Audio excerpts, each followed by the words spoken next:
aka Omar with the. And if you can't say Omar with the, well, then you just say Omar with the R. This is the Urban Therapy with Sun Show. I'm feeling like a real man should, and I hope y'all feeling like real men and women should as well. Today, on this beautiful Saturday, it ain't as beautiful as last Saturday was, but it's a Saturday nonetheless. Shout out to all of y'all who are off for the weekend. Shout out to all of y'all who put in that pain and work during the weekend. You know what I'm saying? Whether you're doing overtime or whether you're scheduled to work over the weekend and have days off during the week. You know what it is. You know how it go. Anyway, so today on this glorious April 25th, we only have 5 more days left of April. You see how life comes at you. Life comes at you. And if you're not paying attention, if you're not looking, then life will pass you by. It never stops. It never stops. There's nothing you can do to put your finger on the scale to slow it down. There's no lever, there's no switch, there's no control where you can make time stand still or slow down to your liking. You got to keep up. So it's always good to be productive. But today, on this April 25th, we are talking about taking it to the grave and its defenders. So we're going to talk about people who have secrets that they have pledged, promised themselves that they will take to the grave. I ain't telling nobody what happened.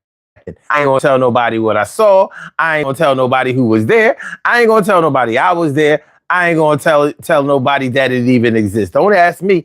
I'm like Area 51 when it comes to it. Like, what? Huh? I'm Area 51. I ain't seen no aliens. Who told you I work at Area 51? Oh, yeah? I'm an accountant. Yeah, I'm a CPA. I'm a CPA. I don't. Area 51. I don't even live out that way. I'm from California. So they told you that they be flying me out to Nevada? I don't know. Like Donald Trump says, I don't know about it. I don't know anything about it. I don't know about it. I don't know. I don't know about it. Taking it to the grave, taking your secrets to the grave. Listen, everybody's not the same, and everybody has something about themselves that they would rather not be known to the rest of the world. I get that. I understand that. I receive that. That's cool. But when you think about what it means to take a secret to the grave, you're going to take a secret all the way to the grave. So something that happened with you, to you, or that you witnessed or saw, whatever. It's that bad or that serious that you don't think that anybody deserves to know. Now, that's your choice. That's your choice. And I'm not here to indict anybody. By the way, please hit the like button. I will indict you on that. Please hit the like button. This is going to be a good show today. I can guarantee you. We're going to take a good look at ourselves, but we do that every show, but it's all good. But listen, just hit the like button. Do me that one little solid and everything will be all right. But when you think about it, what secrets do you have, or what secrets do you know that are that serious that you said, I don't even trust that to be revealed in my afterlife?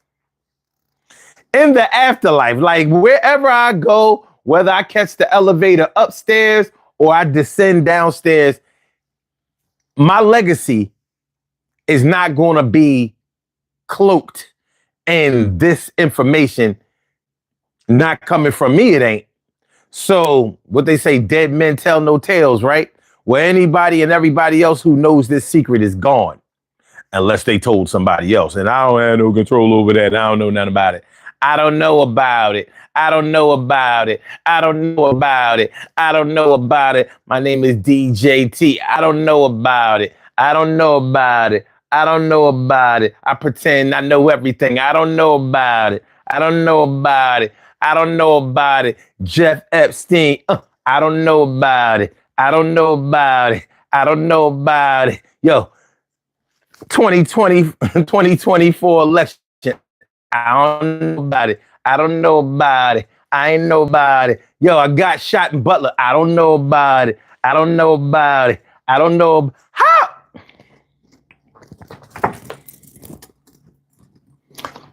Let me just ask y'all a quick question. I don't even want to go to political, but now it's on my mind. Ask y'all a quick question. If you were a victim of an assassination attempt because you were running for president of the United States, would you fail to investigate exactly what the plot was to assassinate you? Or would you just say, oh, yeah, well, you know, he grabbed a gun and he shot me. Well, he didn't shoot me directly, but, you know, I got shot. I got hurt. I got injured. But we ain't going to, you know, we're going to shut down this investigation. We're going to shut down this investigation. We ain't going to worry about it. What my man, Dr. Umar Ifatunde say? You don't find that suspicious? You don't find that suspicious? You don't find that suspicious?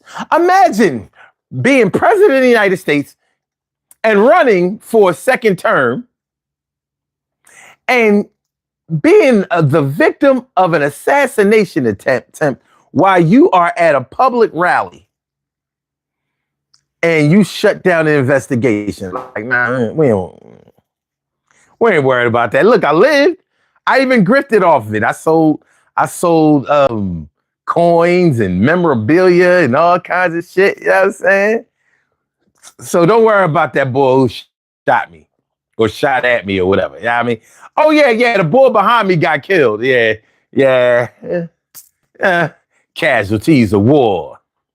Casualties of war. Casualties of war. All right.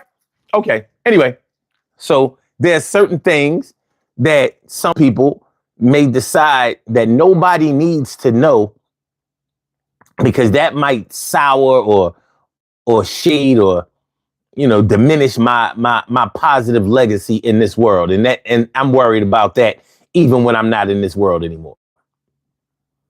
Now, where we run into real problems with this phenomenon, with this concept is, suppose you killed somebody, or suppose you hurt somebody, or suppose you stole something from somebody and somebody else got falsely accused. Like, you know damn well they didn't do it because you know you did it, or you know who did it. Maybe you didn't do it, but you know who did it. And you know who didn't do it, and they got falsely accused and convicted of it. And you know, you would have to take a real hard look at the justice system when you know exactly who did a crime, who committed a crime, and you know that they arrested and convicted, they arrested, tried, and convicted the wrong man. Wouldn't that make you look at the justice system like, damn, even though it's in my favor, that's fucked up that he had to stand trial for that and he's doing time for that. Even if you didn't do it. You mean to tell me that you would let somebody else spend their whole life in jail or something like that, or mad years in jail, while the person you know who did it, maybe they already passed away, but you're not going to be like, yo, man, I have information that may exonerate, you know, or acquit the accused. They didn't do that. I know who did it, and I'm, you know, only reason I'm telling y'all is because I'm on my deathbed.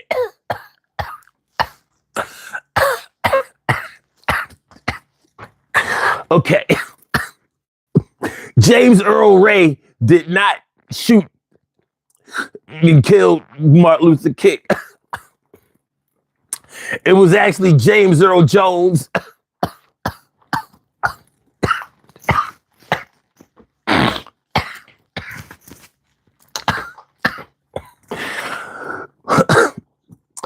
Okay, Michael Jackson was not killed by that doctor.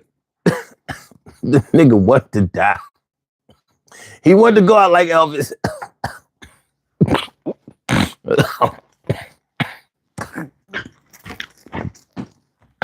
Prince too. And okay. All right.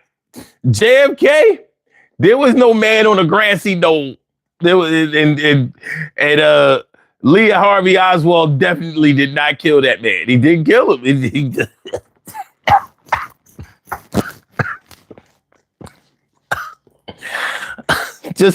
Just know this. Don't mess around with the Italian mob back in the 50s and 60s. They get your ass.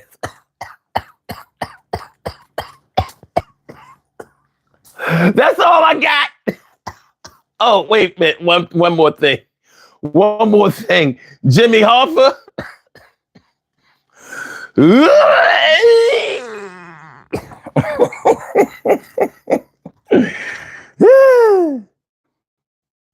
know what I'm taking to the grave? My sister's recipe for making Kool-Aid. She got the best recipe. She got the best formula for mixing cherry and lemon Kool-Aid I ever tasted in my life. I don't even fuck with sugar water like that, but I fuck with hers. I'd be like, if I have to drink unhealthily, it might as well be hers. Yo, to this day, I don't know nobody who can cook up Kool-Aid like her. I haven't drank Kool-Aid since I was last time I drank maybe a teenager, maybe. But I'll drink hers. She got it going on. Oh shit. My man Godzilla God King, what up, my brother? What's up, man? I didn't see you. And T Carry right morning, noon, and night. It's always great to have my peoples going directly into your sight. My man is here. He said, how you grow your ear back? Look at holy. No, right? He had that big stupid ass patch on his ear. That big ass stupid white patch on his ear. And when they took that bitch off, wasn't nothing wrong with his ear at all. It was like he talking about something. Like he Wolverine. He just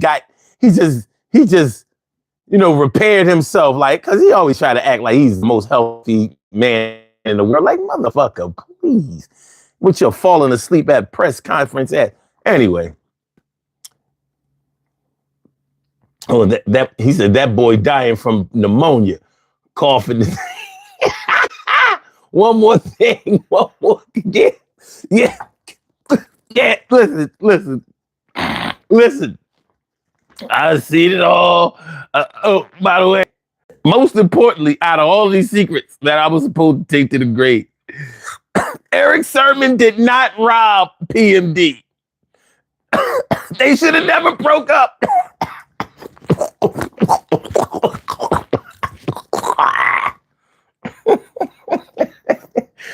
Put the hit squad back together.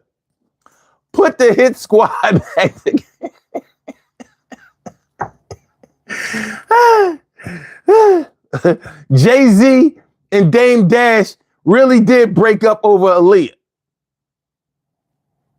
It is what it is. All right. Really, Godzilla. God King said, bro ear grow back, but them bruises, purple patches on his hands been there since January of last year. Man, you talking. Yeah, boy, he trying to keep himself together. He trying to keep himself together with sticks tied together with some Elmer's wood glue.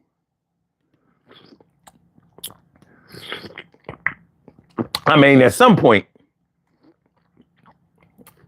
we got to shut this shit down, don't we?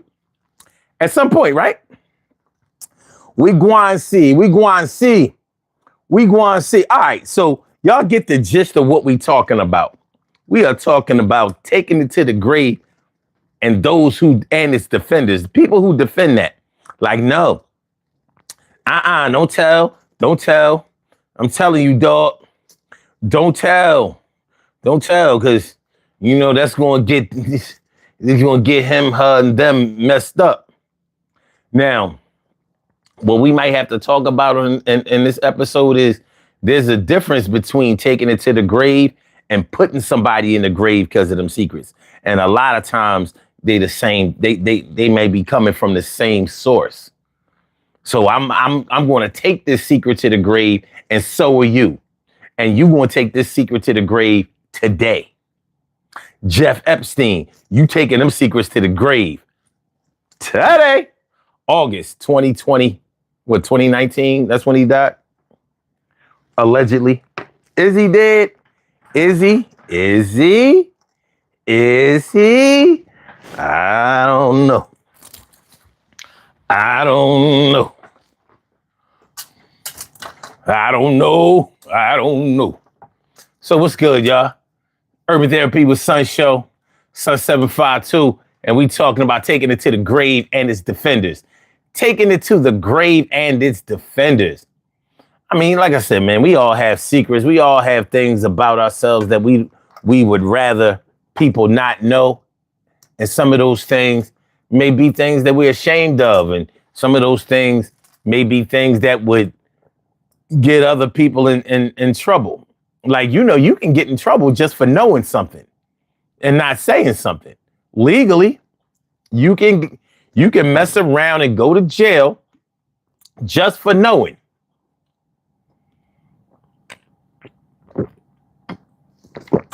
That's what a lot of those people are worried about with the whole Jeff Epstein thing. They may not have done it, but they knew about it and they ain't say shit. And, they running around here acting like they didn't know, or they didn't see, or they wasn't down, or they wasn't around, and they know damn well they were. It's embarrassing, Tony. It's embarrassing, Tony. Hit the like button, y'all. Do me one solid, please hit the like button. Do it for me, and I would do it for you. And I guarantee you that's something that I would do. But yeah, you can get in trouble just for knowing about something. Like, you didn't do it, but it can make you an accomplice or a person of interest just because you have information that would lead to the capture, arrest, and possible conviction of somebody who did some bullshit. Pedophilia is one of those things. Pedophilia and sexual assault, rape, sex trafficking, human trafficking, that's one of those things. You can't just know about those things and not say anything about it. Because if anybody who saw you saw it, if anybody who saw you see it, they're going to ask you questions like, yo, you were there when such and such happened. Do you have any information that would be useful to us? And you are like, nah, who told you I was there? I wasn't there. Shit, I was making pancakes for my kids at the time. Oh, you weren't there? It's hard not to be places nowadays with cell phones. You know what I mean? They checking the towers like, well, your phone was there. And guess what? It was active too. Here's the people that you called. Here, the text message that you sent. We even got the games you was playing. Yo, add me on Words with Friends. I'll play you. Yeah, it's hard to prove that you weren't somewhere where you really were nowadays. You really have to be up on your shit. So you can get in a lot of trouble just for having information. But then again, you have to ask yourself, why wouldn't you want to share information about something that would hurt somebody? About something that might affect a person who got hurt. Let's say you saw a friend of yours or somebody or somebody that you were close to. You saw them kill somebody. You saw it. Maybe they saw you see it, or maybe they didn't see you see you see it. But they might know. Well, forget about what they know. You saw it. And you might say, like, well, I don't want my friend to get, I don't want them to get arrested. I don't want them to go to jail, spend the rest of their lives in jail. I don't want that to happen. So I'm gonna just keep that to myself. But did you ever really keep it to yourself? You mean to tell me you didn't tell anybody? Like brothers out there, niggas too. You got a woman that you close to. You mean to tell me that you saw somebody get murdered? You ain't even tell her, like, babe, listen, man, I gotta get something off my chest. But this is just between me and you. This is just between me and you. But I want you to know, yo, such and such murked the boy. He murked the boy. Like he left him there. Nah, he ain't see me see him, but I'm telling you, he did that shit. And maybe you have some information about why it happened. Maybe you knew that, you know, he killed somebody in a form of retaliation, or because you think that he had a valid reason. Maybe it wasn't a valid reason legally, but maybe socially or emotionally you feel like it was a valid reason. Like he shot the boy for playing in his face. Like, what does that mean? Well, he was fucking his wife and he was threatening his kids. And he was acting like the boy wasn't going to do nothing about it. He did something about it.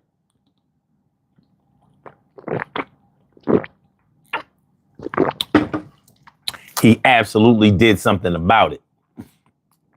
What up, Carla? Carla, what's going on, man? What's going on? We are talking about taking it to the grave and its defenders. So we talking about people who have secrets that they have pledged to die with, and the people who encourage them to do it. I don't know. I don't know. We are up to 9 votes on the poll question. And the poll question is, hold on. If I can get my cursor over here, then I would see. The poll question is, which of these makes the most sense as a secret to take to the grave? And we have murder, theft, or crime, the real father of a child, valuable cooking recipes, and someone else's secrets you promised. So far we already have the defenders, you know, speaking out. Yeah. Keeping someone else's secret, to me, is like keeping your own secret. Let me know if y'all agree with that, because that might not be right. That might not be right in your mind.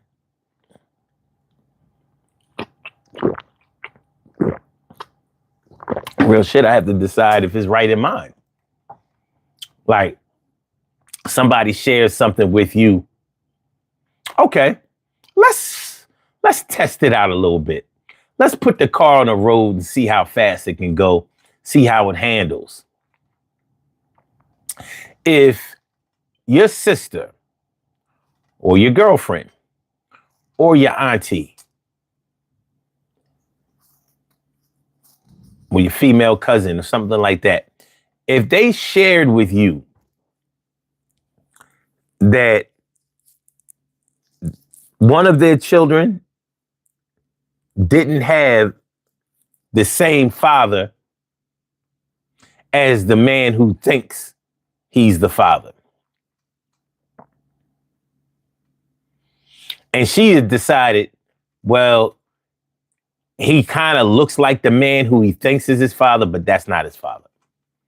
So because he looks like the man who he or she thinks is his or her father, and that man believes that he is the father of that child or children, we're going to leave it like that. All that matters is that they have a mama and a daddy that loves them, and they will be raised that way. Or even like adoption. You know, some parents do not reveal to the child that they have been adopted. got the child wondering, how come I don't look like none of these motherfuckers? And I don't act like them or feel like them either. But they swore you to secrecy. I don't want him or her to ever know that wasn't his father, because I don't want it, it could be because she didn't want to look like she would blame another man for fathering a child that wasn't his, even though that's exactly what she did. So even if she passes away, you mean to tell me you wouldn't tell that child who their real father was? Now, I realize it can get murky. It can get murky because maybe you revealing to the child that the person who they thought was their father, that could cause a whole lot of family drama. And maybe you're dealing with a man that don't even really want to know that. Maybe he never had any other children, so believing that these children were his was important to him. And now, the mom may have passed. The mom may have passed. And it's like, we can just leave it the way it is because nobody is getting hurt. They've already been raised by this man. They get along. He loves them. They love him. If I go ahead and reveal that he's not the father after 18 years, after 20 years, after 30 years, it's going to make it seem like I sold out my auntie. It's going to make it seem like I sold out my girlfriend. It's going to make it sound like I sold out my wife or my ex, or I sold out my favorite cousin or my neighbor or my classmate or whoever. They told me in secrecy and they died without ever revealing it. And they told me never, ever. They made me swear I would never, ever tell. Well, what you gonna do? I mean, the situation already been working all of these years. You gonna go ahead and tell?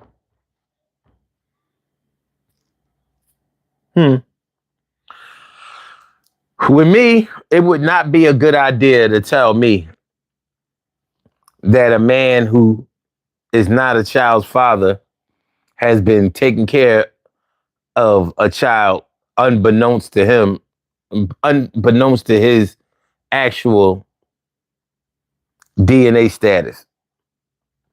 I'm not the person you should ask to keep that secret for you because I'm not going to do it.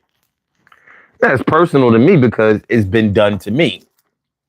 And I don't see how any man or why any man would keep that secret for any woman. First of all, I believe that every child deserves to know who their biological parents are. They deserve to know that. I don't see a situation where it's fair that they don't get to know who their biological parents are. I do not see any good reason or resolution for that. I'm not sure if I could be convinced that would be okay. Whew, Carrie said, just don't need an organ transplant or blood donation. That part. But you know how there are times when you can tell that somebody is in trouble emotionally. You know how you may know somebody well enough or have been around somebody long enough or enough times where you can tell that they're struggling. They're struggling. And they might be struggling mightily. I'm sorry, y'all. I had to get off camera for a minute because I had to put some more hot water in this tea because I put a little bit too much honey in it. And it wasn't sweet to the point where I didn't like it. But first of all, I feel like I wasted the honey. So I feel like I should stretch the product. So now I got a full cup again. I had to scratch the product. But yeah, I believe that every child should know. Okay. So yeah, if and when you see somebody who has been struggling with their mental health, struggling with their emotional health, struggling with depression, struggling with unanswered questions and mysteries, and you could help them out, but you've been sworn to secrecy. Like this child knows that they don't fit in this family. They don't look different. Everybody light skinned, they dark skinned, or everybody dark skinned and they light skinned. All right, that can happen. You know how people always talk about something. You know, it skips a generation. All right, cool. But this person knows that they don't not only just look like the rest of the family, but they don't act like the rest of the family. They don't feel like the rest of the family. They don't have the same type of business aspirations or even public relations, private relations types of aspirations that the rest of the family does. They literally the ugly duckling of the family, even though they ain't ugly. And wouldn't that be some shit? They the only cute one in the family. Everybody else ugly. And now they treating you like you the ugliest one of all because everybody is mad at you for not being ugly. They didn't know. They ain't know. What up, Stacy White? What's good?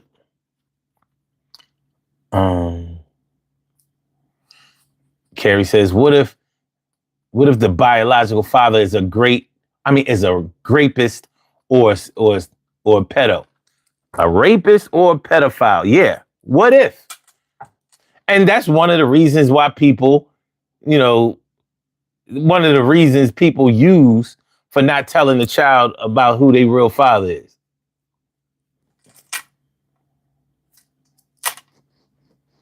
That's bad money. In my opinion, you really should know who your parents are if they did some shit like that. So you can at least make plans to never be that way. Or to understand the feelings that are going on inside of you if you do feel that way. Maybe you could get some help now that you understand where those feelings are coming from. You out here acting like the Night Stalker. No good, black man. No good.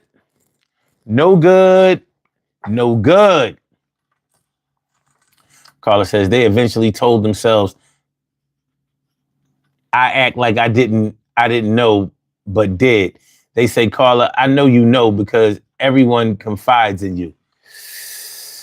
That part of the story is horrific and gory. I don't know what I'm going to do. I called my girl Lori and asked her what the advice. And she said, listen, I'm going to tell you the truth and it ain't going to be nice. I'm going to tell you what happened for real. I was there and I witnessed the shit and I'm going to reveal, but I need you to chill. Don't tell nobody else what I said. Keep it concealed. At least until I go. But I would rather you never tell nobody. I'm being serious, because if you can't promise that you gonna shut up, then I'm not going to tell you a shit. That's what up. And now that you acting like you might, I'm gonna keep my shit all to myself. All right? Come on, Lori.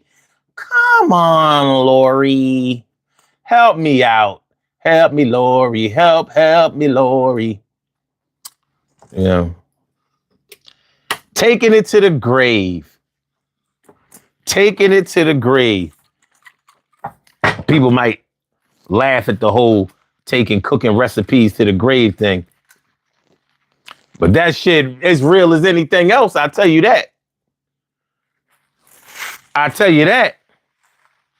I've seen families be divided all the way because some snitching ass can't hold water or bust a grape ass grandkids decided that grandma's cornbread recipe, hoe cake recipe wasn't necessary to keep secret.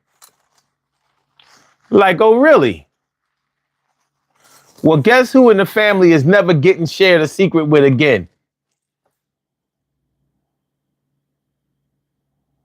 And guess who is not invited to no more family gatherings because of your fucking mouth running ass?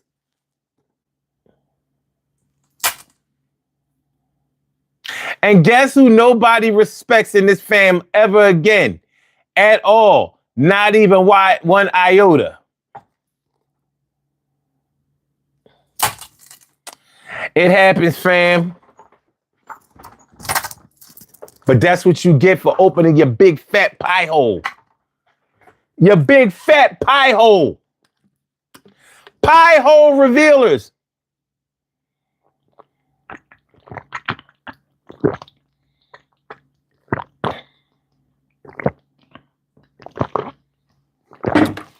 I told you to shut your pie hole. You opened up your pie hole. Ah.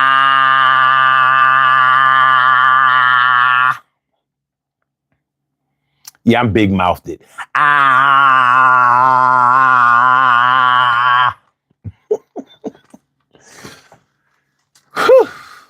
Yeah, them cooking recipes, people be serious as shit. I know people in my family, they real about that shit. Like, yeah, I know y'all like it, but I ain't gonna tell nobody how I cook. Ain't gonna tell nobody.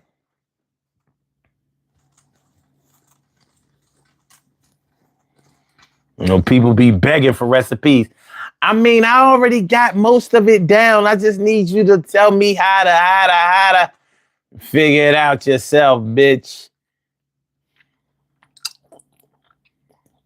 You only married into this family anyway. You ain't real. You ain't real. You trying to flood the bloodline. Take our family cooking secrets to your little muddy-blooded family. Get your muddy-blooded family ass out of my face.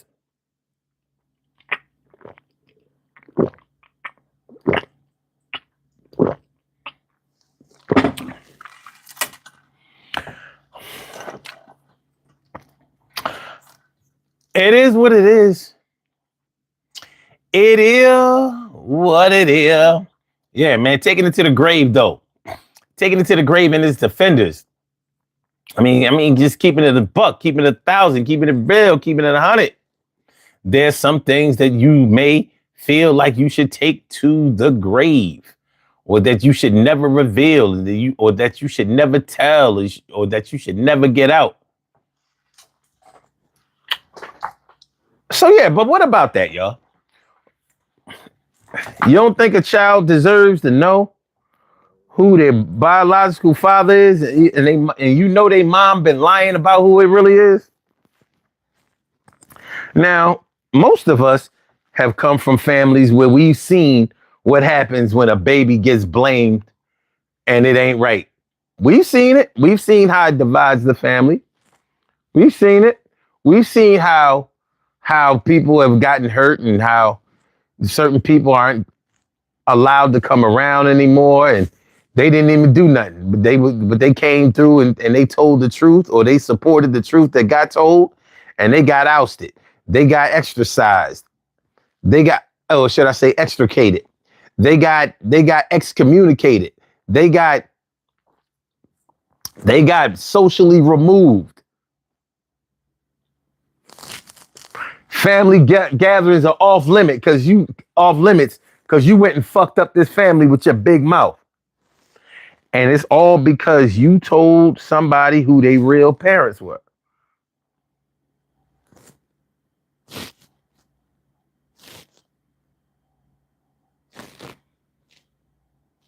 All because you told some child what they really needed to know. You know, y'all remember last week when I was telling y'all that story about when I had to go up to Massachusetts to get my sister, because she was going to school up in Boston. Y'all remember, right? Y'all remember? Y'all remember? And I was telling you how I had to spend the night in that cold ass, them ugly, my stepmom's, my stepmom was white and her niece and nephew. We stayed the night at their house, and that was like a house of horrors and shit. The house of cold water horrors.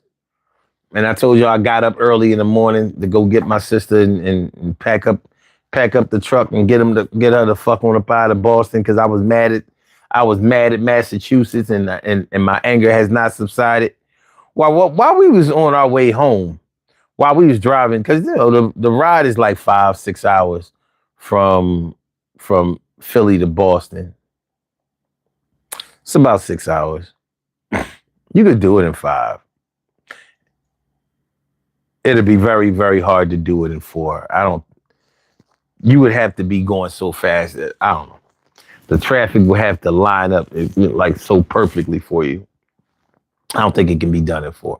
Anyway, so on our ride home, my sister was saying things, at the time, I think she thought she knew some shit that she didn't know.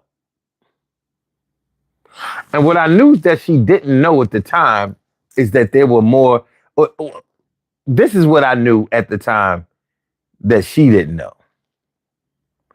She didn't know that she wasn't the youngest. She didn't know that.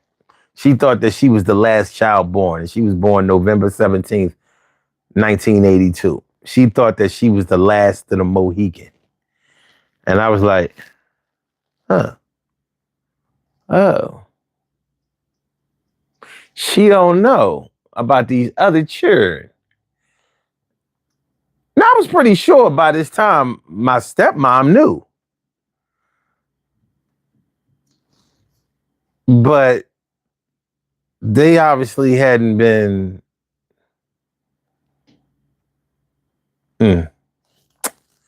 They hadn't put my baby sister up on the scoop. So I felt it out a little bit. Like I said, now she getting on my fucking nerves. On our ride home, I was like,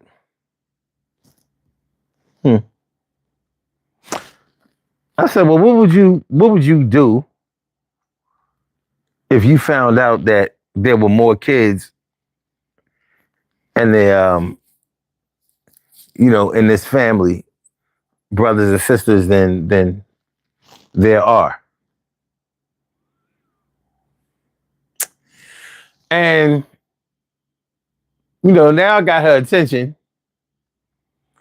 And I didn't tell her all the way. I just told her to always keep your mind open to the possibilities. Because your parents raised you. You didn't raise them. They gave you your values. You're not going to give them theirs. Because another thing she didn't know, and I was surprised about this. One thing that she didn't know, and you know what, when I tell y'all this, you may think to yourself, well, yeah, I'm not surprised that they might have kept that under wraps. I spilled the shit. I was going to look like I peed on myself. God damn it, man. I can't. Fudge. Y'all see that shit? Look at that. Let me cover my shame, man. Oh, fuck. You know what? I'm going to move closer to the table until that shit dry. I mean, I fucked up. I fucked up bad. Look, I spilled it. And that was just from shaking it up. I didn't. Anyway.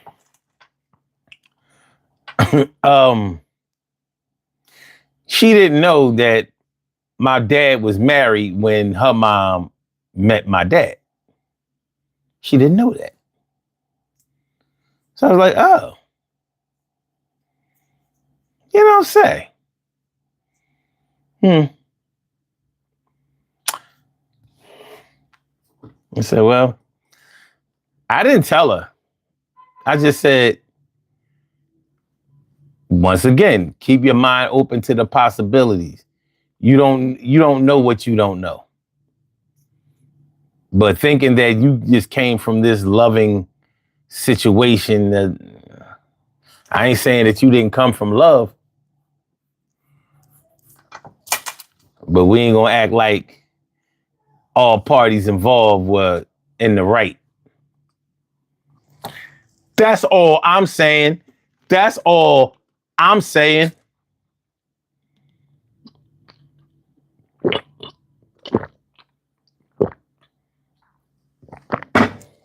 Oh, yo, check out Missy.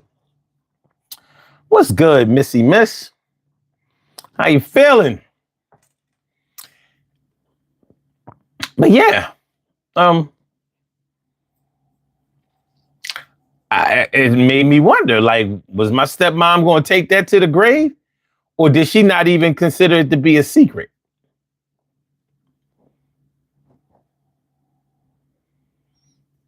Well, eventually we got a whole lot of shit straightened out. But I definitely got the ball rolling on that one. Like, let's not get on our high horse. Stacy said, every time you still continue to drop some more. You know what, Stace? One thing about doing this show makes me understand and realize that I never really, on my own, I don't really be thinking about it. I've been through a lot of shit. A whole lot of shit. I done seen a lot of shit. Even if I didn't go through it personally. The things that I've gone through personally is on some other shit. But the things I know about others, the things that I've witnessed, whether they know I know about it or not, it's a lot. It's a lot. But I mean, to me, it's to be expected. How do you make it to 55 years old, 56 years old later on this year? How do you make it to that age and don't see nothing, know nothing, experience anything, or wasn't present for anything?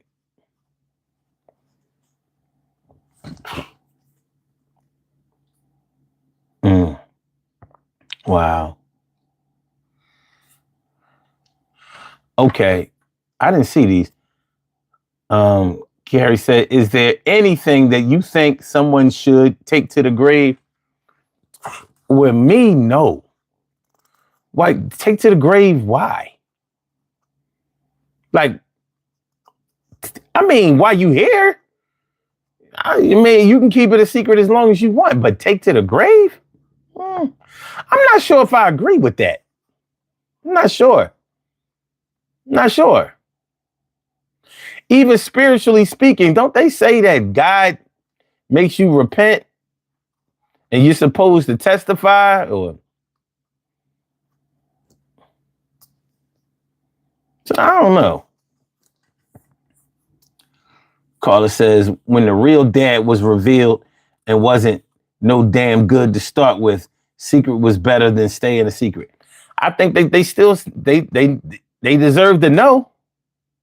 See, I think adults make too many decisions for kids, and it's not for the kids. It's for the adults. And maybe y'all know some different adults with different motivations than I had. But most people I know who keep secrets from kids, they ain't doing that shit for the kids. They doing it because they don't want to answer those questions. They don't want to deal with those feelings. They don't want to have to reconcile or confront what they have done or what the person who they are protecting has done. So how you gonna tell a child they don't deserve to know who their father is? Huh? What? Why the fuck not? Why? So you think your dad is a doctor, but your dad is actually a carpenter. So what? No wonder you wasn't. No wonder you didn't like science that much. But you love wood shop. So what? It's not that bad. It's not bad at all.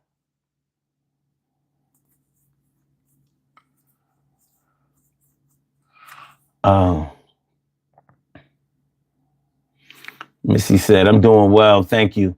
To quote the film Life, he was dead when I got here. What a movie to quote. Only real crimes actually count. Shit, I ain't taking no crime with me to the grave either. You ain't. I don't care if I murdered. I don't care if I murdered 10 people. If I got stage 4 cancer, and there's a stage 5 cancer. So you at stage 5, like stage 5. Stage 4, you can actually come back from. Very rarely do people come back from it, but yeah, it happens. Stage 5, you hospiced. It's just a matter of time. And by time, I mean, you probably ain't gonna make it through the day. But yeah, so what, I got stage 4, stage 5 cancer. Y'all gonna come arrest me? First, you gotta prove that what I'm revealing is actually true. Number one, y'all might already have somebody convicted for the crime, so it would take a good while for y'all to reinvestigate things. Nah, I don't need to take that to the grave. Jasmine, it's a form of control, narcissistic type of control subconsciously, but it is. And hey, by the way, what's good? Stacey says, I see that we have a lot of things in common. 55, I've been through and seen a lot. Yeah, but you be keeping secrets, so. You know me, I'm like Babyface. Girl, I never keep it secrets, girl.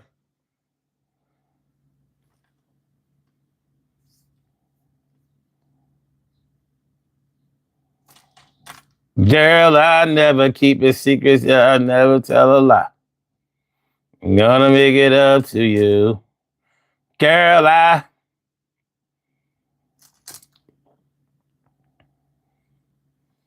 you wanna know, and I wanna know.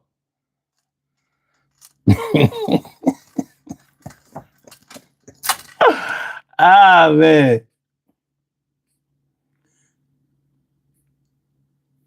Missy says, so why even tell them? Why even tell who? Carla says, what if someone revealed a secret to you on their deathbed? They on their deathbed. What? Okay. If they revealed it on their deathbed, then they didn't take it to the grave. That's my point. If you reveal it on your deathbed, that's called a deathbed confession. And many have done that. People have gone to jail and made deathbed confessions. Like, yo, I really did do those other murders too, but y'all ain't get me for those. Good night. God gonna come and get me. God gonna come and get me. I said, God gonna come and get me. I'm waiting on my Lord. I'm waiting on my Lord. I said, God gonna come and get me. Said, God gonna come and get me. I said, God gonna come and get me. I'm just waiting on my Lord. Just waiting on my Lord. Yo, God came and got me and rescued me, and I'm so happy. Yeah, I'm just to be the best that I can. And I was here, a woman, a man, yeah, on this stand as I stand. But God is gonna get me, so I'ma tell you everything you need to know before I go. Yo, because it might help somebody else out, but I waited until I died, no doubt. God gonna get me. Yo, God coming to get me. God coming to get me. I'm not worried, so I'm gonna tell you everything a quick, fast, and a hurry. This work. And my name is Sun75, and I'ma tell you everything while I'm alive. But only right before I go, a deathbed confession's coming out. Yo, right, hope. Yeah. What's the chorus, y'all? I said, God, come and get me. I said, a guy come and get me. I said, a guy come and get me. A guy. I said, I'm waiting on my Lord. Yeah, I'm waiting on my Lord. I said, a guy coming to get me. God coming to get me.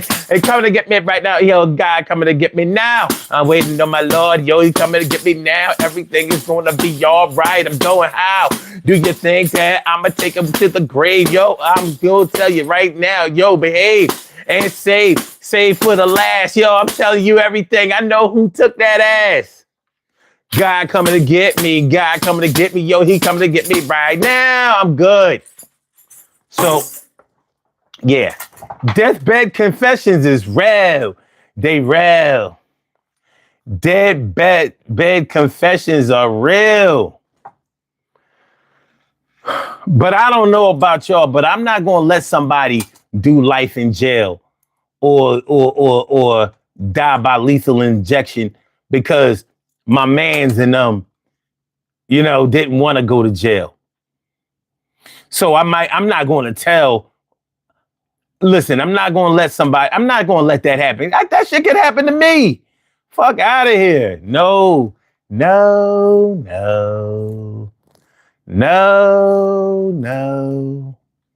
So nah, man.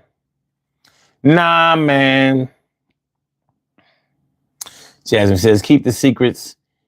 Keep the secrets are not like it's like a whole type of different world, Like if I need somebody to keep a secret or I'm keeping secrets, wait a minute. Don't they have to do, wait a minute. Don't they has to do a certain amount of, that has to deal with a certain amount of trust? Yeah. She says, wait, let me get my tambourine. I just got one yesterday from a Goodwill. I need a reason to play it. We always gonna provide that. If they told me and was told to keep it, yeah. If you tell me to keep your secret while you're alive, I'm going to keep it. You don't need that secret when you're gone. There's nothing you can do about it. There's nothing that can be done about you about it. And I'm not saying that every little thing, like if it's something personal and dear, like, don't get me wrong. I keep secrets for people all the time. I might tell my shit, but trust me, I got a lot more shit than y'all could ever be said on this platform. But I'm very good. People tell me a lot of shit. And I've kept a lot of things for people, but they weren't things that affected other people. Like, nobody is going to come to me and tell me, well, yeah, such and such real father is this person, but don't say nothing, because ain't no woman going to tell me that shit, because they know how I feel about that. Like, no, don't tell me that. Don't tell me that.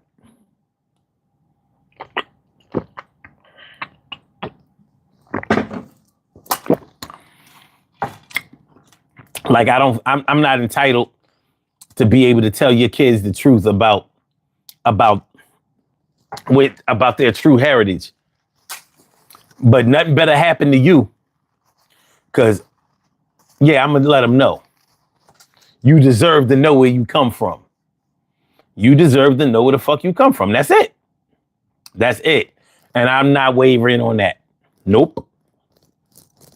So when it comes to murder, I'm not going to let somebody do mad time because you shot up the club, because you did a O.J. Simpson. Well, should I say a Nicole Brown Simpson? I don't know who killed him. Jasmine says, call me a weird thinker, but that made me think of how when Jim Crow white people are like that on their deathbed, would they confess to their loved ones, Thank you. That's a good one.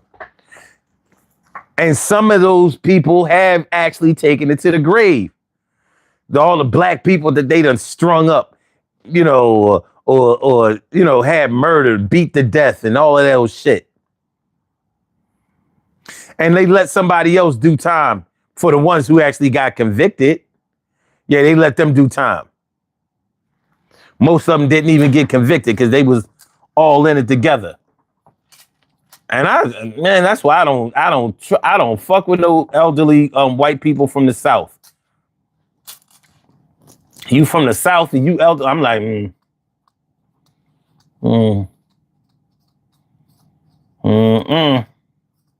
I'm almost elderly now, so I'm looking at them mad sideways. Yeah, y'all Gen Xers ain't out the fire. Not with me, y'all ain't. I remember how y'all used to talk and what y'all used to say and what y'all used to do. And I'm definitely not fucking with no baby boomers from the South. White baby boomers from the South? The South? Oh, no. No.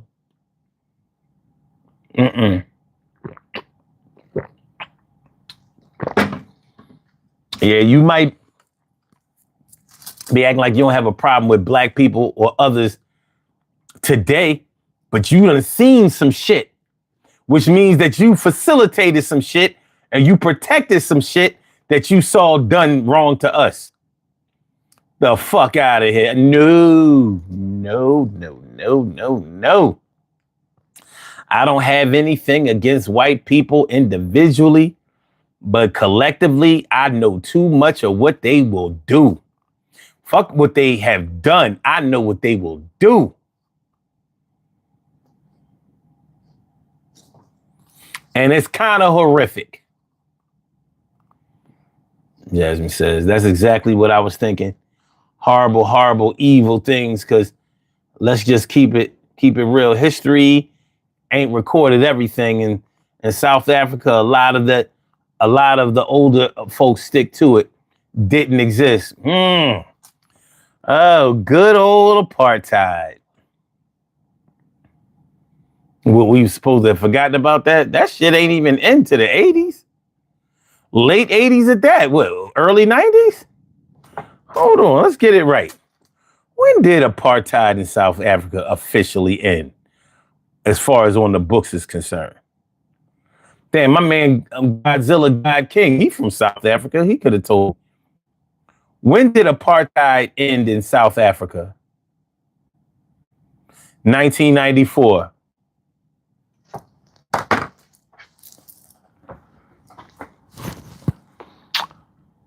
It's funny because I put that shit in my rhyme.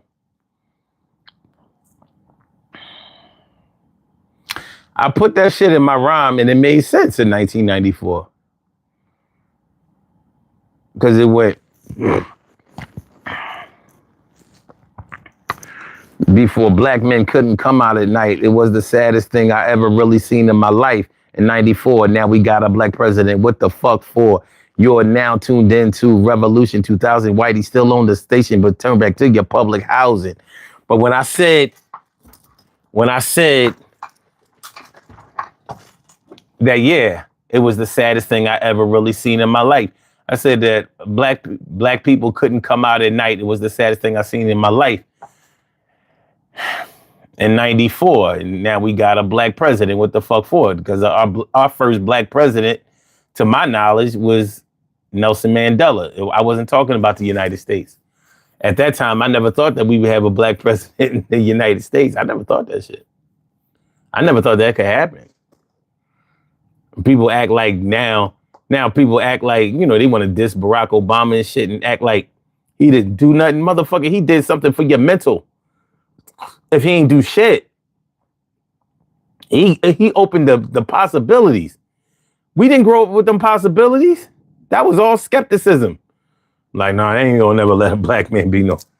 They ain't never gonna let no black man be no president of the United States.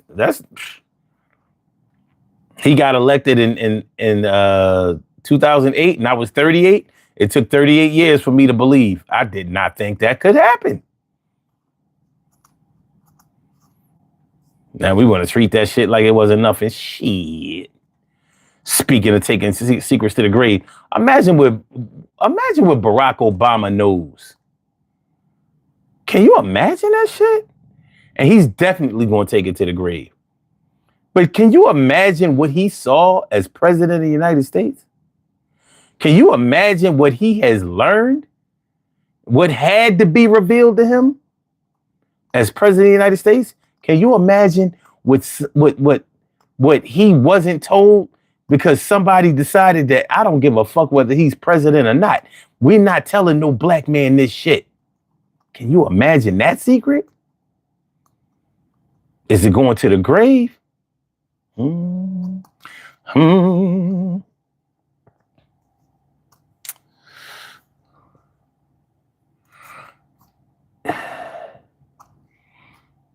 but it was the 90s, all right. Jasmine says, my mom used to tell us parts of her life from apartheid, but she wouldn't be able to talk about it too much because it would really mess her up emotionally. Yo, man, we was over here in the United States riding for that shit like, yo, that shit got to go. And imagine us riding for apartheid and we wasn't free over here, but we was more free than that. That was like blatant crazy shit. Jasmine said, hell to the no, word. So you from South Africa? Or just your mom? Where you from, Jazzy Jazz?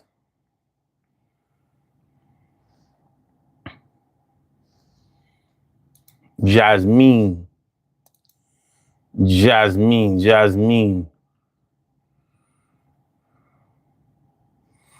The shit is real out here, so it's real. But yeah, okay.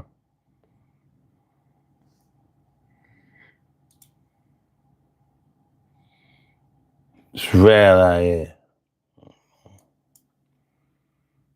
But fact, and that's how my mother and my father met because he's American Air Force. Oh, okay. And I have over the years pretty much been doing two together on how my mom got over and was able to have a life. Okay. So your dad was in the American Air Force and he met your South African mom and they moved back to the United States. Let me know if I'm getting that right or if I'm,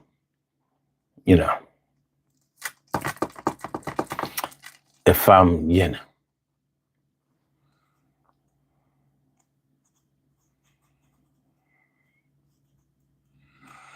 So that's the parents. That's the parents keep a secret from the kids. You know what I'm saying? Like I found out a lot of stuff about my mother and my grandmother during wartime. You get what I'm saying? Yeah, I do. I do get what you're saying. I do get what you're saying. Yeah. Well,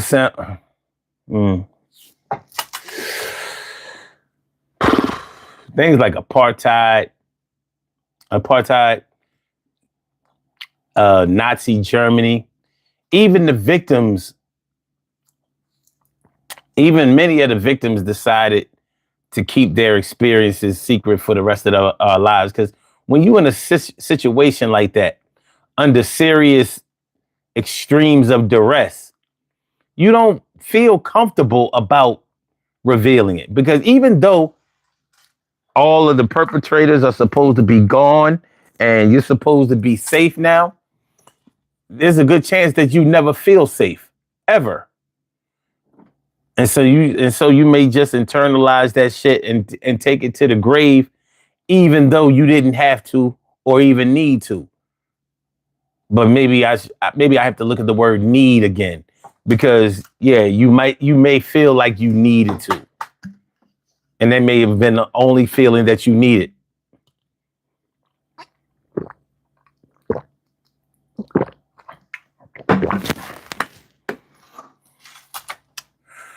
Whew.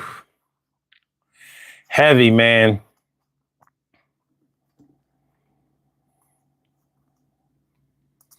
I'm saying, and yeah, power will always be to the people. You know, Jazz, that almost seems like a secret. So many people do not realize that the power will always lay with the people. In this country, that's something they never want you to understand. Well, not on that side. Democrats seem to,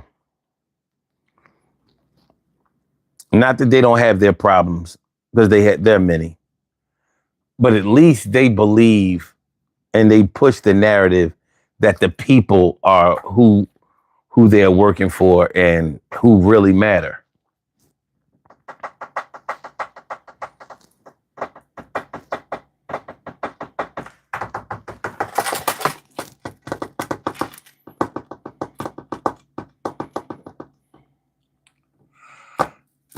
She says, son, how do you feel some people are kept to protect? Oh, how do you feel some secrets are kept to protect someone else? Yeah, that happens. I just don't believe in taking it to the grave. Because if secrets are kept to protect someone else, then the revelation should really protect somebody else. Okay, here's my issue with the question that you asked. If and even though you may not have been talking about it from this angle or this standpoint, all of that shit going on right now with Jeffrey Epstein, the Epstein files, the Epstein case, the Epstein class, all of those secrets are being kept to protect the perpetrators. The victims are not being protected at all. The secrets of who did what and for how long and in what ways are being kept. But they're only protecting the perpetrators. They're protecting the guilty. They're definitely being used. Those secrets are definitely being kept to protect someone. But they're not protecting who deserves the protection. They are protecting those who have hurt. They're being kept to protect the pedophiles, the sexual deviants. That's who those secrets are being kept to protect. And I can't get with that. No good. No bueno. No bueno.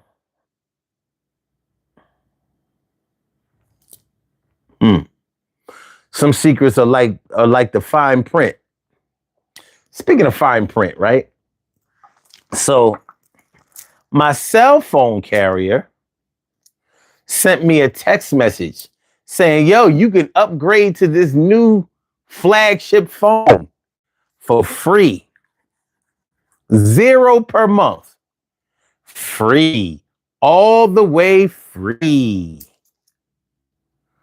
I was like, now I love free, but I like real free. And when you're dealing with a cell phone company, you can best believe they not trying to give you nothing free. So, all right, I clicked on the link. Look, after saying all of that, I clicked on the link and it took me to the company's website. So it said, yeah, you can get the phone, no money, $0 due every month for 36 months.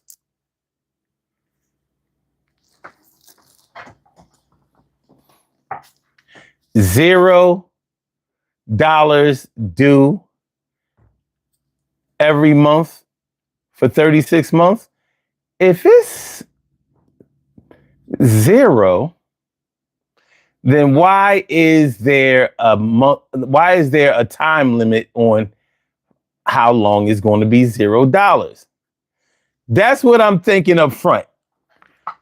If it's not going to cost me any money, why is it for a length of time of 3 years?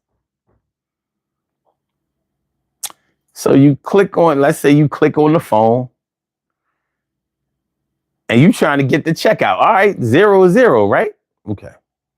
They want to sell you all these protection plans and all of that.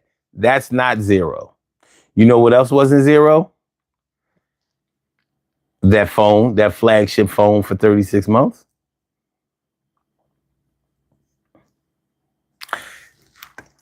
I would have had to trade in my phone. Or if I didn't want to trade in my phone, then it would have been a little fee attached to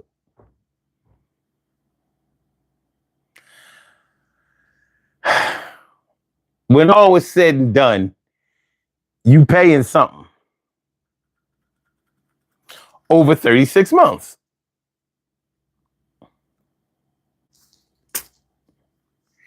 Yeah. Taxes. Oh, and you know what the most important part about that story was? $150 down. Due when? Today. Today. I need those. I need that money today. You can't fully check out until you pay that 200. I mean that 150. Today. Today. Today. And it was for a phone I ain't even like. It was like for the Google Pixel XL. No, the Google Pixel Plus. I was like, Google phones, how do you say? There's a word to describe Google phones. Whack. Yes, that is the word, whack. My man Clay, you understand, whack. It was whack. Whack, whack, whack.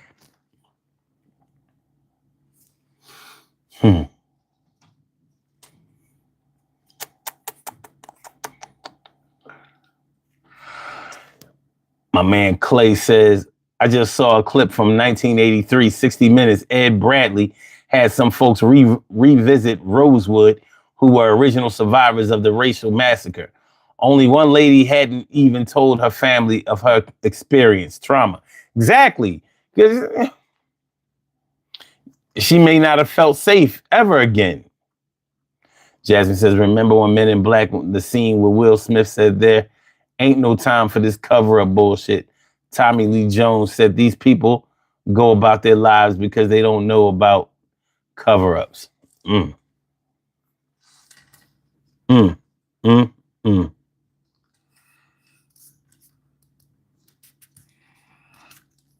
Clay says, sounds like a jumbo loan to me.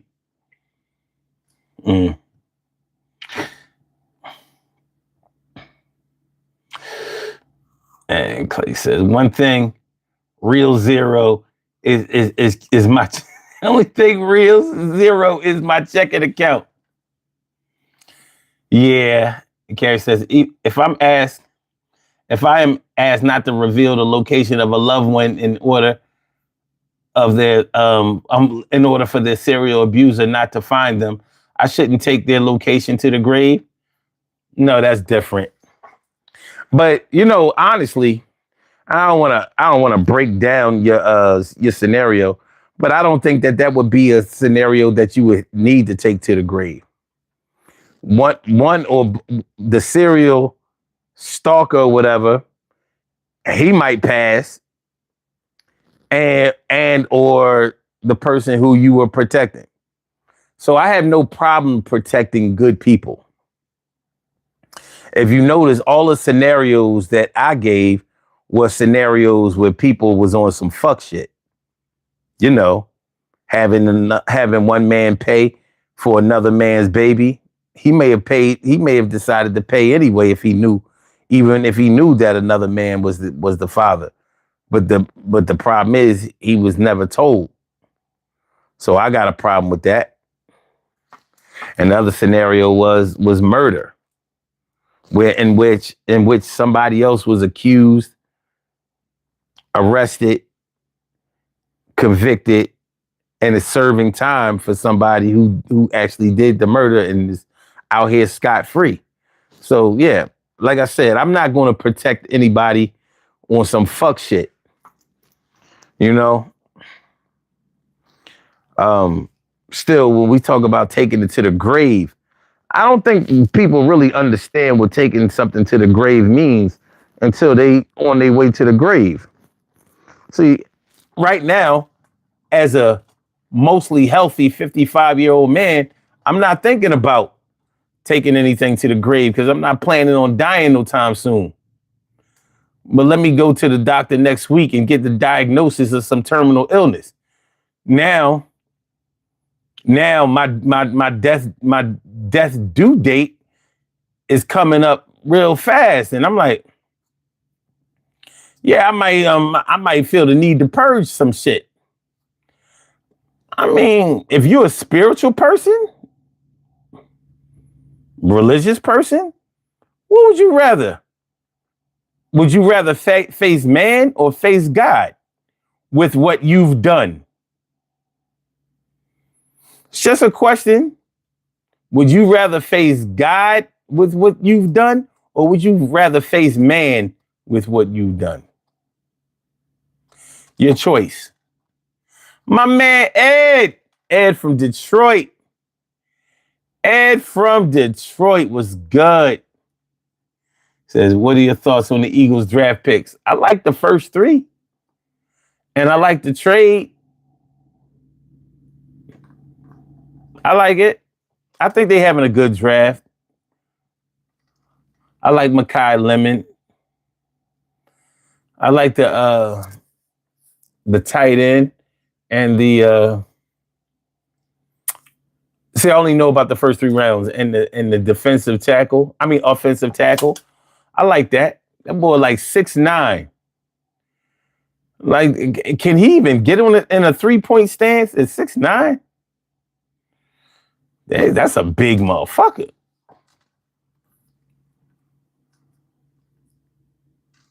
Okay.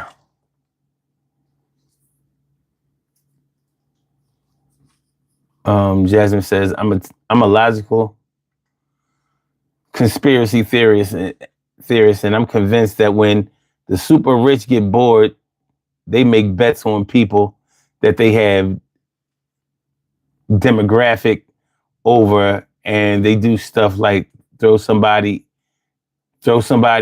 bank account. Yeah, you can freeze somebody's accounts with a flip of a switch or a press of a button.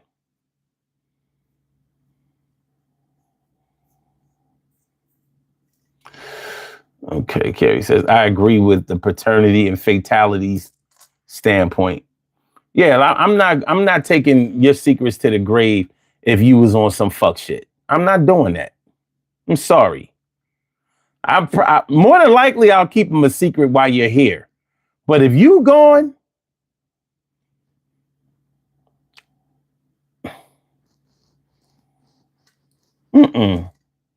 that needs to be known.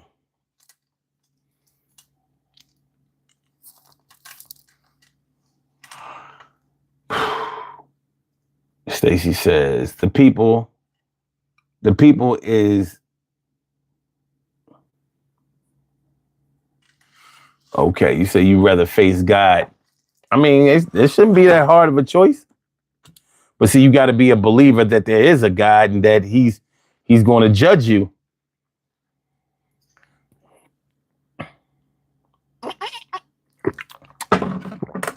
Yeah, I take my chances. I take my chances with men on my deathbed. On my deathbed.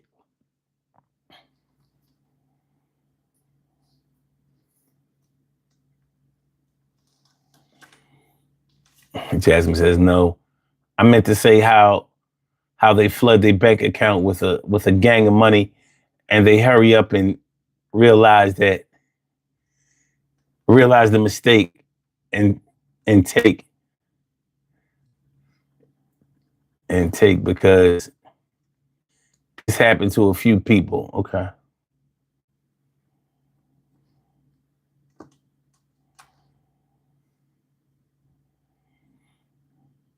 So you take your chances with God too? Okay. People will try to bury you. Man, we all gotta go. One thing that's guaranteed in this life is death. No matter what happens, we gotta face it. We gotta face it. Mm. Speaking of death, speaking of life, speaking of life, speaking of death, speaking of life, speaking of death, speak. You know, I got a new short video out asking, and I want to ask y'all now, since I have y'all attention, regardless of whether it's divided or undivided. What is the hardest part of death, of dealing with death, as far as you're concerned? Is it getting the notification that somebody has died? Is it viewing the body? Because sometimes people may die close to you, or you may have to go to the hospital, identify the body, or view the body. Is it the funeral? You know what that's about. Is it the burial? Now, those are the choices on the short video. Please find the video and please give me your comment on the video. It's not a vote video. It's a comment video. It's a short video. It's available right now. You know, if you go on the channel, you'll see it. But as far as in here right now, can y'all answer the question? What's the hardest part of death to deal with for you?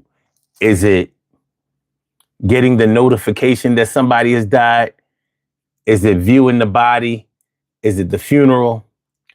Is it the body being lowered into the ground?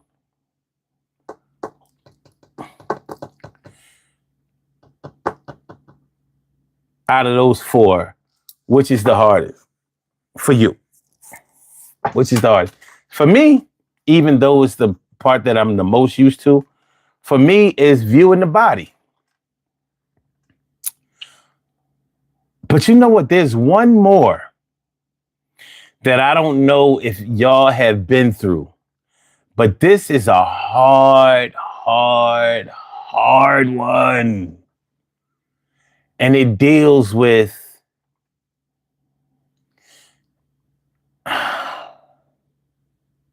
okay. If somebody dies in the home and you call the ambulance, because when you dial 911 to alert them of a passing, they always send the fire department first, the ambulance with the fire department. And then if the paramedics see that there's nothing they can do to help the person, like maybe they're cold already, they can't be revived, then they leave the body there. So you're there with the body, and that can be traumatic. But you know what? One of the most traumatic parts of that is when they put them in the Ziploc bag, when they put the body in the body bag, when the medical examiner comes to the house and they put them in the body bag and they take them out. That's the real funeral. I don't know if y'all been through that. I've been through it multiple times. I've been through it so many times, I know it takes 6 hours. That's how long it takes for the medical examiner to come pick up the body from the time you make the 911 call to the time they come and get it. So you got 6 hours. You got 6 hours to spend with your loved one. And you kind of come to grips with the situation in that 6 hours. So if you're the type of person that was always afraid to see somebody die, that'll take that part out of it. But when they come and You see the reality that they can't be revived, and they put their body in a body bag, and they carrying the body. They're carrying that body out to the medical examiner's van. That's your funeral. That's your funeral. Because you saw them and you saw their their last life state and their last death in their first death state. So when you make funeral arrangements and they make up the body and comb the hair and and dress them up and all of that, I don't see. If you've ever had to deal with that part of death, a funeral should be a piece of cake. People be showing out at the funeral and they be like, that's the last time I saw them. No, the last time you saw them, they were alive. The last time you saw them, you saw the life go out of them. You saw it. When you see somebody die, you see their soul lift up. You don't see it like in a movie where you see their silhouette, their soul go up in the sky, but you see the life leave them. And that has an impression on you. It leaves an impression on you because then you really understand the difference between life or death and how it literally gets snatched away from you. Whether it went slow or whether it goes fast, it still seems to leave at the same rate. Their last breath. But yeah, I didn't put that one in the video. I thought about that one later. Plus, I don't know how many people have been through that. But that shit is as real as it get.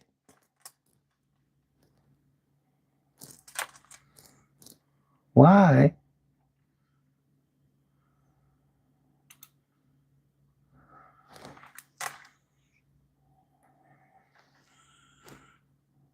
Kim, you there? Hold on. Sure. All right. All right, you on. Hey. Hey. I wasn't sure I was going to call in. I was like, this is kind of a heavy topic, and I'm not sure what the topic fully is. Yeah. Just start listening about 30 minutes ago. Uh-huh. And you already into it, so I was just going to listen. And then you switched it a little bit, and I'm like, well, I don't really know what the topic is. But I want to call in and answer your question. All right. The question I just asked? What's the hardest part? Uh-huh. The death. Hey, everybody. You been crying? Huh? I said, you been crying? Yeah. I told you about that shit. But anyway.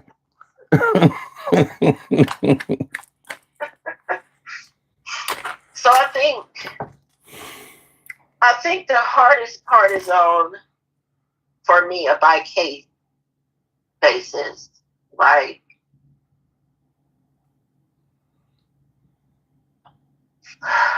the hardest part with the death of my mother was at the graveside. Mm-hmm. At the gravesite? At the graveside. How did you do that? It was so. Even at my mother's funeral, I started to cry, but I stopped.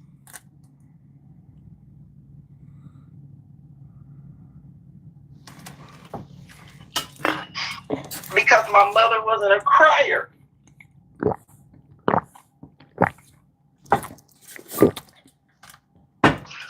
So I said, I can't cry here because this lady didn't cry.